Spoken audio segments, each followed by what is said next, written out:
Now, Matt, let's start off with the Heat Bucks series, unfortunately for me. I was at the game. I was at game four. I was fortunate enough to attend the game. I had an extra ticket, and the atmosphere was amazing. It was really great to be back in the NBA Stadium, especially one packed for the NBA playoffs. The Heat played pretty well in the first half, but I mean, in the back of my mind, I knew the Bucks were shooting very poorly, which is very uncharacteristic of them. And I knew once the Bucks started hitting their shots that the tide would be turned, and that the Bucks would start playing much better.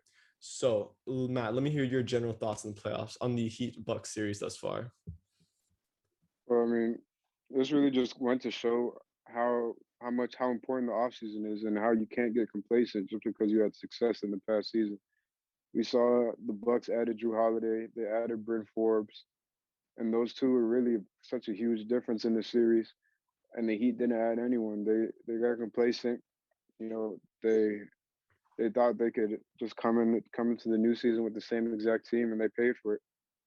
Mike Budenholzer learned how to make some adjustments. He put Jimmy on Giannis finally, Mhm. and he struggled because of it. So we're just seeing the results of the teams getting lazy, and another team putting in work, and that's what happens.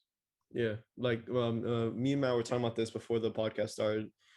Bryn Forbes outscored Jimmy Butler series 60-58, which is crazy. I don't think anyone really foresaw that at all. You have to give a lot of credit to Mike Budenholzer. I'm surprised I'm saying this, but he outcoached Eric Spoelstra in an NBA playoff series. His adjustments were great.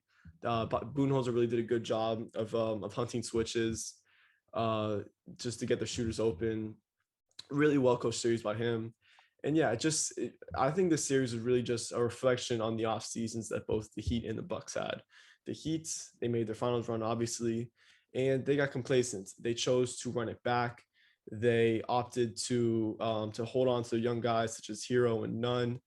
And yeah, they banked on internal improvement from the likes of Bam Adebayo, Tyler Hero, Kendrick Nunn, Duncan Robinson, and it backfired on them. Compare that to the Bucks. They went out and traded for Drew Holiday. They went out and got Bobby Portis, Brent Forbes. They traded for PJ Tucker in the trade deadline. They went out and were very active in making moves, and that's it. It really just was the main thing to take away from the series. How all these extra players for the Bucks ended up making such great contributions. And Jimmy being outscored by Bryn Forbes, I think people are gonna get on Jimmy for that. Mhm. But I think you should Jimmy obviously has a part in it, but instead of getting on Jimmy, we should be praising Giannis's defense Yeah. because he won Defensive Player of the Year a year ago for a reason. He wasn't able to showcase it last year because of coaching, but you see when Giannis is one on one with Jimmy Butler, he had problems with him. Hmm. In game one, Jimmy was forced to attempt 9 threes, which you never ever see Jimmy Butler shoot. So it just goes to show how good of a defender Giannis is. And I think he's underrated now because I don't see anyone talking about Giannis's defense, and I think that should be more a point of discussion. Yeah, I mean, it seems like Giannis's name's has really gone under the radar for Defense Player of the Year this year, and he's really just been a fantastic defender. One thing that I was very surprised that he didn't choose to do is run Giannis through a bunch of ball screens. That's like one area of Giannis's game or excuse me, Giannis's defensive game, which I think has room for improvement. Is just his improvement on ball screens. He often gets caught up and is not a great trailer. So I didn't see the Heat do that. The Heat's offense was very unimaginative. They really just ran through three sets. They either ran a double drag to the likes of either Jimmy Butler or Goran Dragic.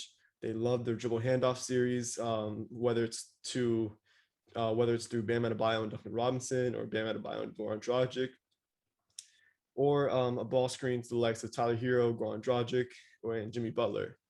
There was just no imagination within the offense, and the Bucks have a lot of length on that defense. They're very versatile, and it backfired. I mean, the Heat cannot do anything on offense throughout the series. We didn't see. I mean, it was crazy. I was listening in the car before I got to the game. The Heat put up 28 points in that first quarter, and that was the most amount they put up in a quarter throughout this entire series, which is just absolutely insane. I mean, the Bucks had them clamped up throughout the series. Brook Lopez, a phenomenal rim protector. A lot of that has to do with Bam Adebayo choosing not to take the mid-range shot. Why don't you talk about that a little bit? What were your thoughts on Bam Adebayo through this series? I just feel like with Bam, sometimes he's playing at the All Star top five center level, Mm-hmm. and then other times he's just out there, floating around, and he's not looking for a shot, which we Yeah. saw through games, mainly games 1 and 2. Game 3 and 4, he was more aggressive, but still not as aggressive as he should be. But when they're giving him that space, especially he's been shooting it all throughout the year, and he's been shooting it well. I'm not. I don't understand why he's just not taking the shots that Brook Lopez is giving him, especially when if you play up like that with a guy as slow as Brook Lopez, as good of a rim protector as he is. Bam is way quicker than him. If he steps up on Bam, he has that easy drive by every time, and it'll be great penetration. Bam has great vision. He can kick it out to shooters. So I just felt like Jimmy needed help, and Bam didn't provide it for him. Yeah, I mean, if Bam was able to start nailing those mid-range shots, that would just opened up so much for the offense. That would have forced Brook Lopez to step up, which would cause driving lanes for Bam. It would also provide cutting lanes for cutters. I mean, because Brook Lopez was just camping in the paint because Adebayo posed no threat outside of 10 feet or 8 feet, I should say. Uh, yeah, so coming into this offseason, he really needs to work on his shooting, work on becoming more comfortable with his shot. If he can add a 3-point shot, that would just be amazing.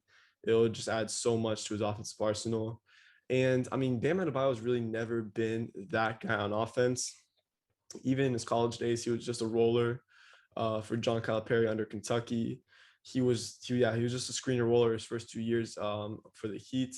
We saw last year he was really starting to improve his offensive arsenal, and this season he was probably his first season where he really seriously started taking jump shots, and it's something that I think will continue to become more and more comfortable for him as time goes on. But it's something that the Heat really need Bam Adebayo to work on. Oh, and I'm sorry, one more thing. For any Heat fans that are saying trade Bam or trade Jimmy Oh after my, the series, please shut up. Like, you are overreacting to the max. Like, if you're a Heat fan and you're overreacting that much, you need to support a new team or don't watch basketball because it's honestly ridiculous that you think after one playoff series that you should especially after we went to the finals last year, that you should trade your two best players. Like, calm it down. Like, y'all gonna be all right.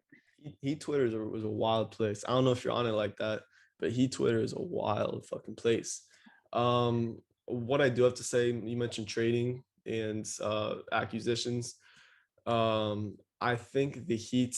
Well, it's okay. In my personal opinion, the only three players I think should be back, or let me say, the only four players I think should be back next year for the Heat are Adebayo, Butler, Duncan Robinson, and Dwayne Dedman. He's only 32. I think he still provides a lot as a backup center.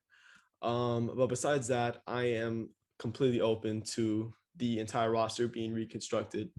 I would have preferred us to move Tyler Hero last offseason when his trade value was at the highest. You could have traded Tyler Hero for the likes of Drew Holiday, probably Zach LaVine. Tyler Hero's trade value after his bubble performance was so high. He had one of the highest trade values in the league for a young player, and it's plummeted since then. I mean, I would still consider him. I would still consider him an asset, but it's dwindling. His trade value is dwindling. It's going to continue on dwindling if he doesn't take that next leap, which I'm really not sure if he's able to take. So yeah, I would consider moving Tyler Hero. I'm not really sure which player you can get for Hero. One player that I really like that I think that may work is possibly a trade with the Hawks for Bogdanovich. If the Hawks want to acquire someone who coincides with Trae Young's prime a little bit more. But yeah, I think they're gonna have to move on from Tyler Hero. His prime will likely not coincide with Jimmy Butler's dwindling prime. He's 32 next at the start of next season, And yeah, so Tyler Hero, I think, needs to be moved. I think they should let Kendrick Nunn go. It was reported the other day that he could acquire a contract up to 15 million. There's no reason why the Heat should end up paying for that. I don't think he's a starting caliber player in the playoffs. I don't expect them to accept not Tyler Hero. I don't expect them to accept Goran Dragic's team option. It's like 15 mil. No way that he accept that team option. And Andre Iguodala is getting older. Trevor Reeves is getting older. The entire roster just needs to be reconstructed. You know. For sure. Yeah.